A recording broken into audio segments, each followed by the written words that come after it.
again, a interesting question. So, what is your entry and exit criteria of sprint, Sylvie? I would say, Sylvie, not only sprint. I know you can tell us about entry and exit criteria for sprint, for user story, for task, for release, anything, whatever you want, Sylvie. Sure. Thanks, Sunil. So, first of all, before going to the topic of sprint entry and exit criteria, first of all, we need to understand the entry and exit criteria words itself. Generally, these words are very commonly used. For example, what is the entry criteria for system testing activity? What is the exit criteria of system testing activity? So, what we will say, like when features are ready, that features are ready for testing and the environment is ready and the test cases are reviewed and available, we are ready to start. That is the entry criteria for a system testing. Let's talk about the exit criteria. So we have bugs, but there are no severity one issues or high severity issues, and we have only couple of cosmetic issues we have as bugs. We can still run the show, and from the core team, these all are like still manageable issue. So that's the exit criteria, and maybe the severity of the high severity bugs are like less than 5% or something. That will be like exit criteria. But whether it is really applicable for sprint like this, what is for example, to start a sprint, what is the entry, and to exit the sprint, what is the criteria? Let's try to talk about that. So I just want to give that explanation. We just want to connect now how I said about entry and exit criteria for a testing activity. Let's try to talk about the entry and exit criteria of sprint. Okay, entry is very simple. So we should have a refined backlog in the product backlog, which actually we can pull for the sprint backlog with the help of the uh, priority that actually PO is able to get it. And we should have the details of the capacity of the team and their the overall leave training plan. So we will be able to know what is the capacity of the team, and we have the velocity of the team. And now we have the sprint backlog. So we can the sprint planning is actually getting completed with the help of the information whatever I said, whether it's a sprint backlog, then you have capacity, then you have velocity, and all the stories are available with the estimated story points.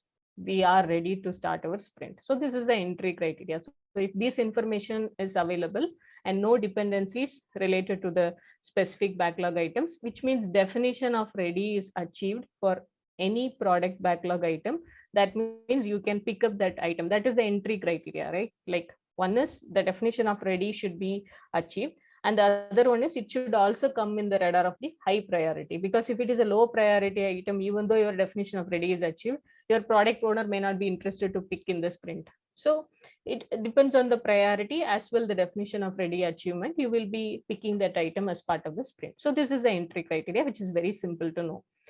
Let's talk about the exit criteria. Exit criteria, some people may think, okay, whatever the items that are available in the sprint backlog, once it's achieved, then it is the exit criteria of sprint. It's not. There is, to be very frank, we can say like there is no specific exit criteria of sprint. The reason is it is a time boxed event. So even if we achieve, even if we don't achieve, we cannot say like, okay, I have not achieved all the committed items of the sprint. Can I make that sprint to go for one more week? That's not the plan, because sprint is a time box the event. So whatever it may be, by if it is a 2 weeks cadence, it will be ending by the 10th day, that is the second week of the sprint which is executing. That will be the exit criteria. If it is like something like the, if you have 3 weeks cadence, then by the 15th working day, your sprint will end on the third week, and that's your exit criteria. Even though none of your sprint backlog items are achieved, even none of your means half of the items are done and half or some of the items are actually not accepted by your product owner, maybe for any reason, like the product owner has told something, but there is some kind of communication gap or something, so product owner is not ready in accepting the story, still we are actually at the end of the sprint. So entry criteria in nutshell, entry criteria for a sprint is the prioritized sprint backlog and the capacity of the team and the velocity of the team. This is the entry criteria of the sprint. We cannot definitely say a very specific exit criteria of the sprint. The reason being, sprint is a time boxed event, and we cannot say that, okay, this is the like less than 10% bugs of high severity means actually we can still exit our testing phase, because we can still live with that list of issues whatever we have identified. That's not going to happen in the sprint, because it's a, in a nutshell, it's a time boxed event. So whatever may be the condition we are with the sprint, we will be ending the sprint on the cadence whatever we have set. Okay, so that's about entry and exit criteria of sprint. Sunand, you want to add on anything on this point of sprint? Then we can talk about maybe the task and release if required. No, I'll add in the last. Please go ahead. Yeah. Okay. So the next part about the other items like the task and the release, we'll talk about couple of items. So the about task are something that will be added in the user story, and generally task will be an item that should be completed within a day time. That's a good practice to start, because if people generally ask like, hey, like we have estimated user story, and why we need to have task inside it? What is the purpose of that? The purpose of adding the task is just to manage it well if it's a new team, and to understand in a better tracking mechanism. How? Because if I say in my stand-up, I'm working on specific piece in this user story, it will be actually available for many of us in the stand-up meeting. That particular information will be available to many people. But if it is actually a task that is associated with the user story, it will be still available to people, and people will be able to connect more. The reason is you will be moving that particular task to the next status. Like every day there will be movement in the user story. So as anyone in the team, we will be able to visually see where we stand in that user story and how many tasks are still pending. So that's where tasks play a major role in the user story, in addition to whatever we have related to the estimatable stuff in the user story, why we need to have tasks. This is the first answer I want to give. Now let's come to the point of entry and exit criteria. The entry criteria for task is when we have the story available as part of the sprint backlog, and the story got assigned to a person. Assigned means it's a self-organized team, so we don't push any work to anyone. It is rather a pull. So someone is actually volunteering to pick up that work, and the person has assigned the task, and the for assigned the work means the user story, and now that person can create any number of tasks in the user story. Okay, like design, development, any number of stories. And as I mentioned, it's advisable, and it's a good practice if we manage a task within a day. It should get completed within a day. That's a simple thing I can mention about a task. So what is the entry criteria? So you have the task that got assigned. The task should be yes, user story which is assigned is the entry criteria for a task that we can add it. A story which is available in the product backlog, we don't create tasks generally. When we will be creating tasks, there is a need and there is a goal that should be achievable. How that goal is associated? The goal is associated with the logical part of the user story, whatever we connect. Is that only relevant for user story? No, it can be for any technical depth. It can be for a bug. It can be for a spike. Anything you can create task inside it. So now I have created task. So there is one item that got assigned to me. That's my entry criteria. That can be any sprint backlog item. Okay. Now, what is the exit criteria? The exit criteria is the specific goal related to the task. When it's achieved, the task should be getting closed. And that is the exit criteria. How I can relatively measure this means how I can know whether this is entering, this is exiting.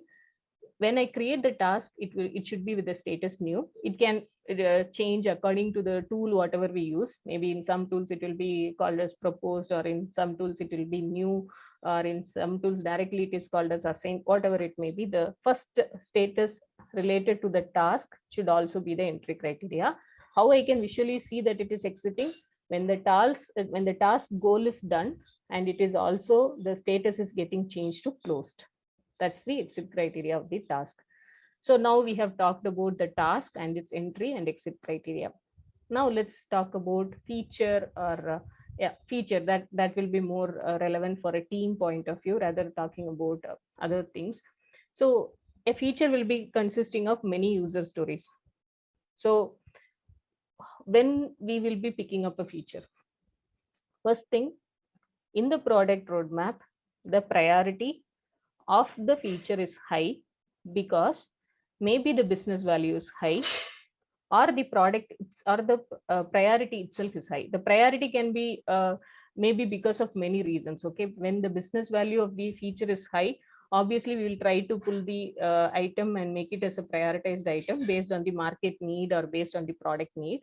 And in some situations it's other way around, like the business value is like maybe a mid-level priority, mid-level value, but according to the priority of the product, it will be high. So what we will do, we will pick up still that item and ensure that as per the priority, we will be trying to implement that feature. Okay, so now when the feature will get into the in progress state or the entry state of the feature, any one of the user story that we will be picking up for the execution, then automatically the feature also will be changed from planned to in progress or new to in progress, or the other way around. When the feature is ready, the user story will be moved to the execution state. So the entry criteria for a feature is when the priority of the feature is high, and additionally the feature is also planned in the specific product roadmap during that particular PA. If I talk about a PA, if this feature is also committed for a PA, that is a program increment, and if the priority is also high, that will become the entry criteria for the feature to become in the in progress state. Now, automatically when the feature becomes in progress, definitely what we will not run the feature as a team, right? What is our execution part as a team? Our execution part is on the user stories. It's for the next level people to understand, hey, like where is this feature stand now? How many user stories are done? So what is the exit criteria for the feature? The feature should get closed. What is the exit criteria to make that status close? The related child items, that are the user stories associated with the feature, when they are getting into the closed state, automatically the feature also will move to the closed state. One catch here, there may be bugs associated with any user story or with any feature itself directly. Maybe nice to have comments as bugs would have been raised. What are those items as a core team we should go through, and we should understand whether it is really a must fix item, or it can be a item that can be deferred, or the item that can go with low priority. Based on that, the feature will get closed. Based on that, the user story will get closed. If there is a major functionality issue associated with a user story or feature, then we cannot close that user story or feature, right? So in that case, the exit criteria also depends on the bugs that are associated and the priority of the bugs. It's not only if there is a bug we cannot close. There is no such rule. It also depends on what is the priority we have. Okay, so that is all about feature. Yeah, I think I covered most of the items, I believe. Sunand, over to you. You want to add points in this? So I cannot add anything over here, but I can just summarize whatever you mentioned. So is nothing left once Sylvie will start. So there is nothing left for anyone to add in that. Yeah. So we talk about entry and exit criteria of a sprint. So entry criteria is pretty simple. If you ask me, if the items to be taken into a sprint meet the definition of ready as defined by the team, as we agreed with the team, and if our sprint planning has been successfully done with that result into the sprint backlog and the sprint goal, my entry criteria for the sprint is met. The exit criteria, as we have discussed, that all the sprint are fixed length sprint. So once the duration of that sprint is complete, my sprint is finished, right? So that's the one thing. But along with that, each user story in the sprint should complete according to the definition of done, which is again defined by the team in accordance with the PO and everyone. So this is, if you ask me in a nutshell, is for entry and exit criteria. But then apart from this, when we say closing of the sprint, right? We have to ensure that all the user stories in the sprint backlog must be complete. All the design related tasks for the sprint must be complete. No high priority defect must be open. And sometimes we are doing some regression testing, and also we have to make sure that all the feature developed in the previous sprints must be also executed, implemented, and tested. So that is for the sprint. For user story, again, you can in a way, again, you can repeat the same thing. So for example, all tasks defined for the user story must be completed. When the subtask is completed, then only you can close your user story. And all the defect log against that particular user story should be resolved and retested. That is again important thing. All critical issues, bugs, defects log against the specific user story must be closed. There should not be nothing open. And yeah, test the user stories with the help of regression packs and all those things. If you have an automation test suits, then please run those automation suits on the user stories which you added. And of course, the code review has been performed by the team members in order for the exit criteria for the user story. So once all these things can be completed, you can mark your user stories as done or complete. And of course, the acceptance criteria for the user story has to be met. So these are the few small things which you can think about with respect to the user story. And with respect to the task exit criteria, so for example, take a example of development task. So for example, you are doing some sort of coding, so you have to ensure that all the code which you are writing cover all the requirement. That is a part of your acceptance criteria.